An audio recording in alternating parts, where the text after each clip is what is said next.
Chef Talk with Kyle Cherek is brought to you by the following presenting sponsors: Mandel and the North End.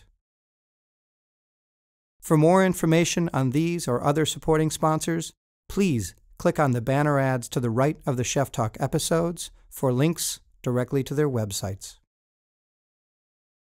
For the Chef Talk with Kyle Cherek, I sit down and have a beer or two with Wil Borgstrom, who is the executive chef of the Lowlands Group. Benelux, Trocadero, etc. 5 Belgian-themed cafes, 400 beers in his exquisite cooking.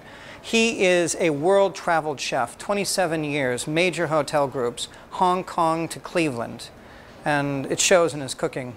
He swung what was a pretty staid menu, a lot of Cisco, to something that's international, that's inspired and is more farm-to-table than I think most people realize. It's Chef Talk with Kyle Cherek and Wil Borgstrom of the Lowlands Group. I want to engage culinarians. If I didn't, then I'm in the wrong show. Getting better product, buying more local. It's not an easy... Let's talk about that, because you grew up on a farm. I grew up on a farm. You're probably one of 3 chefs that I know of in this scene that actually, when they talk about farm to table, knows what it's like to live on a farm. That's a lot of bloody hard work, man. That's all I can tell you. It's true. I mean, I did it too. I grew up with the belief that hard work will pay off, will pay dividends. Yeah. You know, and through hard work and through treating people with a lot of love and kindness, you nurture a better outcome. We have to treat people with a lot of respect and kindness and a lot of positive affirmations. You are the most well-traveled chef in this city because of your previous jobs. You cooked, you're like the Talking Head song where they say lived in a brownstone, lived in a ghetto, I lived all over this town. Right. You cooked everywhere in the world. Mm-hmm. When I start rattling off the cities I've lived in, I feel like I never unpacked a suitcase. Really, the short list: Los Angeles, San Francisco, Seattle, Portland, Denver,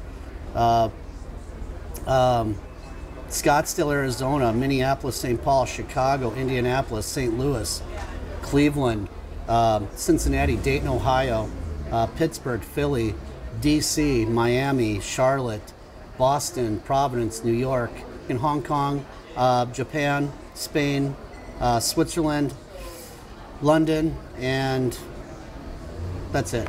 Well, I was in the Middle East. That was only for like 8 weeks. Yeah, 8 weeks. Yeah, but it was just 2 months. It didn't in the Middle count. East. It didn't count. Dude, how did you not burn out? Because I would if I work on menus, crew of 200. I mean, you've got room service through fine dining and all these, and then when you're done, you clock out per se, close out your emails or whatever, and then yeah, like you say, you go up to a room. You know, I never heard my dad in his generation talk about burnout. Yeah. This is. Dude, high five to that. Seriously, you know that I mean? is. I just don't get it. Yeah.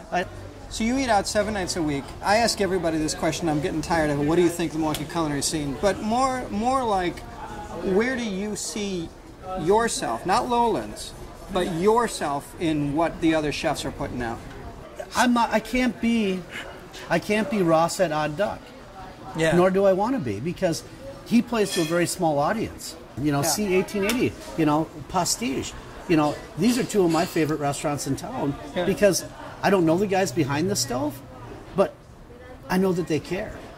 You know, everybody's got these big eyes and, you know, all these buzz terms out there. Farm to table. Look, I grew up in the industry. It's been farm to table my entire career.